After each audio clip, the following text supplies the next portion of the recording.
বন্ধুরা, আশা করি ভালো আছেন। আজ আমরা কথা বলবো বাংলা সিনেমার একজন কিংবদন্তি নায়ককে নিয়ে, যার স্টাইল মডেলিংকে অনেকেই এখনো অনুকরণ ও অনুসরণ করে। তিনি ছিলেন 90 দশকের একজন ব্যবসা সফল নায়ক।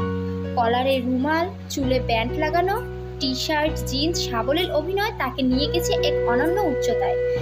ডান হাতে ঘড়ির ব্যবহার, নানা রঙের টুপির ব্যবহার একমাত্র তার ছবিতেই আমরা দেখতে পেয়েছিলাম।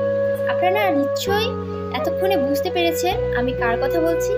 হ্যাঁ বন্ধুরা, আমি সালমান শাহ, আমাদের প্রিয় নায়ক, তার কথাই বলছি।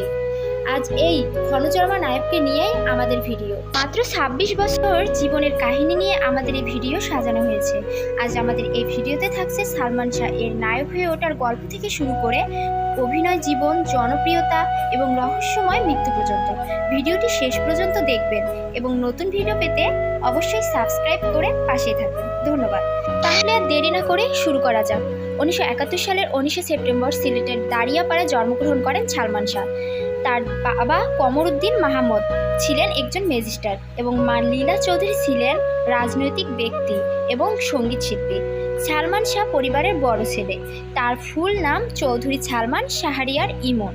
চলচ্চিত্রে তার নাম সালমান শাহ হিসেবে পরিচিতি লাভ করে এবং এ নামেই জনপ্রিয় হয়ে যান তিনি। সালমান শাহ দাদার বাড়ি সিলেটের শেখঘাটে। সেই বাড়ির নাম পরিবর্তন করে এখন রাখা হয়েছে সালমান শাহ হাউস। অভিনয়ের প্রতি সালমান শাহর প্রতিভা ছিল অনেক বেশি। তারই প্রেক্ষিতে সালমান শাহর প্রতিভার প্রকাশ ঘটে। 1985 সালে হানিফ সংকেতের গ্রন্থনায় কথার কথা নামের একটি ম্যাগাজিন অনুষ্ঠানে, যেখানে হানিফ সংকেতের নিজ কণ্ঠে গাওয়া একটি গানে অভিনয় করেন সালমান শাহ। এই অভিনয়ের মধ্য দিয়ে তিনি প্রচুর আলোচিত হন। তখন তিনি ইমন নামে পরিচিত ছিলেন। মিউজিক ভিডিও জনপ্রিয় হলেও নিয়মিত টিভিতে না আসার কারণে দর্শক ধীরে ধীরে ইমনকে ভুলে যেতে থাকে। কয়েক বছর পর আব্দুল্লাহ আল মামুন এর প্রযোজনায় পথ ও সময় নাটকে ছোট্ট চরিত্রে অভিনয় করেন সালমান শাহ। 1993 সালে সোহানুর রহমান সোহান প্রকাশ করেন তিনি একটি সিনেমা বানাবেন সম্পূর্ণ নতুন মুখ নিয়ে। এই সিনেমায় সালমান শাহর অভিনয়কে কোনো কথাই ছিল না। সোহান প্রথমে তৌকির আহমদকে প্রস্তাব দিয়েছিল এই সিনেমায় অভিনয় করার জন্য। টেলিভিশনের জনপ্রিয় তৌকির তখন সিনেমা করতে চাননি। নোবেলকেও প্রস্তাব দেয় সোহান, তিনিও রাজি হননি। নায়ক আলমগীরের স্ত্রীর কাছে ফোন নাম্বার পেয়ে সোহান তখন সালমান শাহকে ফোন করেন। এই সিনেমার গল্প মূলত ভারতীয় কোনো মুভির গল্প থেকে কপি করা। মূলত তৌকির ও নোবেল এ কারণেই ছবিটি করতে অস্বীকৃতি জানায়, কিন্তু গল্পটি দারুণ পছন্দ ছিল সালমান শাহর, তাই সিনেমাটি করতে তিনি আগ্রহ প্রকাশ করেন। তারপর অভিনয় করলেন কিয়ামত থেকে কিয়ামত সিনেমায়। সিনেমাটি কী রকম ব্যবসা সফল হলো তা হলে হলে দেখে বেড়ান পরিচালক সোহান। সে সময় সালমান শাহ অবশ্য বন্ধুদের নিয়ে ঘুরে বেড়াতেই বেশি পছন্দ করতেন। সিনেমায় যে সালমান শাহর কেরিয়ার হতে পারে তা তিনি বুঝেননি। বুঝতে পেরেছিলেন বরিশালে গিয়ে প্রথমবারের মতো তার শত শত ভক্ত দেখে। ততদিনে তিনি ইমন থেকে বয়ে গেছেন সালমান শাহ। মাত্র 22 বছর বয়সে হয়ে গেলেন তিনি সুপারস্টার। তার পরের গল্প শুধুমাত্র সামনে এগিয়ে যাওয়ার। মাত্র 3 বছর অভিনয় কেরিয়ারে ছবি করেছেন 27টি। এই 27টি সিনেমায় তাকে এনে দিয়েছে অমরত্ব। কিয়ামত থেকে শুরু করে সুজন সখী, প্রেম যুদ্ধ, কন্যাদান, দিনমোহর, এই ঘর এই সংসার, স্বপ্নের ঠিকানা, মহামিলন, স্বপ্নের পৃথিবী, সত্যের মৃত্যু নাই, জীবন সংসার, মায়ের অধিকার, চাওয়া থেকে পাওয়া, আনন্দ অশ্রু, কোনটা ছেড়ে কোনটা বলবো ভেবে পাচ্ছি না। তিনি প্রতিটি সিনেমার জন্য আলোচিত ও প্রচুর জনপ্রিয় ছিলেন। তার 27টি সিনেমার মধ্যে শেষ ঠিকানা, মের বাজি, আগুন থেকে আগুন, কে অপরাধী, মন মানে না, ঋণ শোধ, তুমি শুধু তুমি, এই সিনেমাগুলো শেষ করে যেতে পারেননি।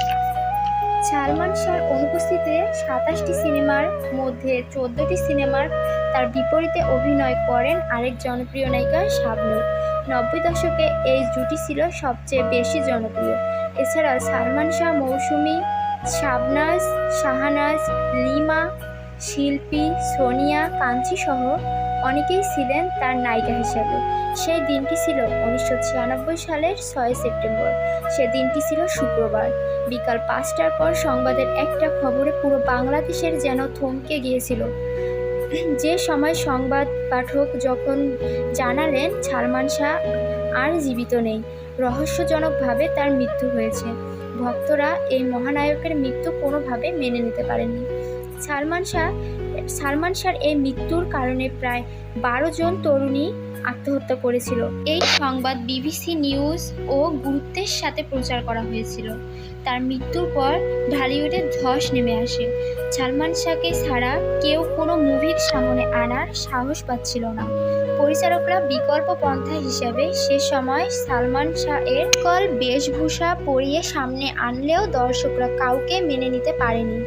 সে সময় মাথায় পট্টি বেঁধে হাজির করা হয় বর্তমান সময়ের অনেক জনপ্রিয় নায়ককে, কিন্তু সালমানের মতো দর্শকের কাছে কেউ এতটা গ্রহণযোগ্যতা পায়নি। এবার আসা যাক সালমান শাহ এত জনপ্রিয় তার কারণ সম্পর্কে। একজন অভিনেতার দক্ষতা কতটা বেশি হলে তার অনুপস্থিতি তার ভক্তের মনে দাগ কাটে। তাকে ছাড়া বা তিনি নেই তাই আমিও থাকতে চাই না, এরকম অভিজ্ঞতা একমাত্র বাংলা চলচ্চিত্রেই শুধু আছে। অভিনেতার মৃত্যুর খবর শুনে ভক্ত আত্মহত্যা করেছে, এরকম ঘটনা খুবই বিরল। সালমান শাহের এই অসাধারণ অভিনয় ব্যক্তিত্বের জন্য তাকে বাংলা চলচ্চিত্রের জগতের রাজপুত্র, নায়কদের নায়ক, অমর মহানায়ক, স্বপ্নের নায়ক উপাধিতে ভূষিত করা হয়। কালজয়ী এই অভিনেতার মৃত্যুর 2 দশক হয়ে গেলেও তার কোনো সমাধান এখনও পাওয়া যায়নি। তার ভক্ত ও পরিবারের সদস্যদের দাবি তাকে হত্যা করা হয়েছে। উক্ত মামলা এখন পিবিআই এর কাছে হস্তান্তর হয়েছে, কিন্তু সুষ্ঠু কোনো সমাধান পাওয়া যায়নি। বন্ধুরা, আপনার কি মনে হয় সালমান শাহ আত্মহত্যা করেছে নাকি তাকে হত্যা করা হয়েছে? কমেন্ট করে জানাবেন। ধন্যবাদ। আসসালামু আলাইকুম।